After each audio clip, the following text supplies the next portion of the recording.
They say destiny favors those who understand the value of the moment. And this time, India didn't just understand the moment. India seized it. Because during President Putin's India visit, Russia handed India a gift so massive, so strategic, so rare, that it has the power to change the next decade of India's space future. And trust me, this isn't just a deal. This is a historic technology transfer that puts India inside the circle of the world's elite space powers, not outside the door. The big reveal? Russia shares Ard-191M with 100% tech transfer. Yes, you heard that right. Russia is not only giving India access to its powerful Ard-191M semi-cryogenic engine, it is giving 100% technology transfer, blueprints, formula, manufacturing rights, engineering knowledge, everything. This is like a country handing over its deepest business secrets, something that almost never happens in global space technology. Why is this such a big deal? Let's break it down.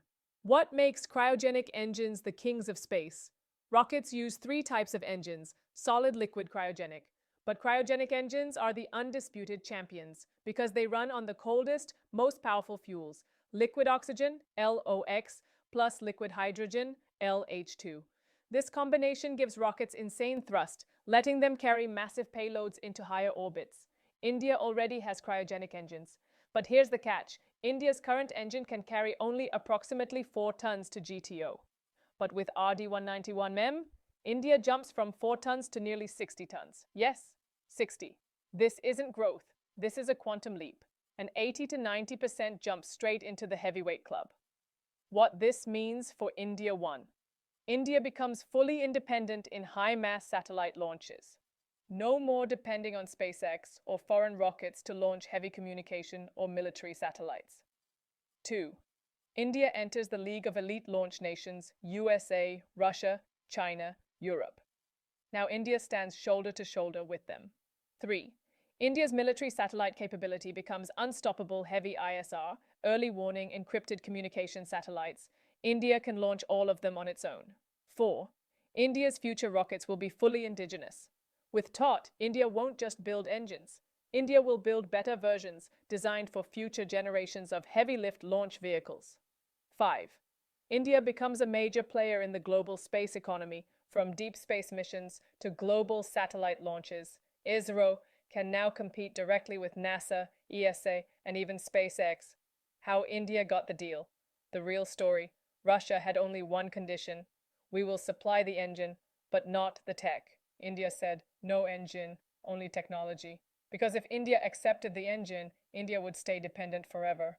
No future upgrades, no self-reliance, no long-term control.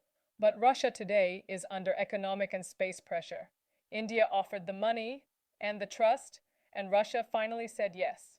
This isn't a normal agreement. This is Putin's strategic trust in India, something Russia doesn't offer to any country.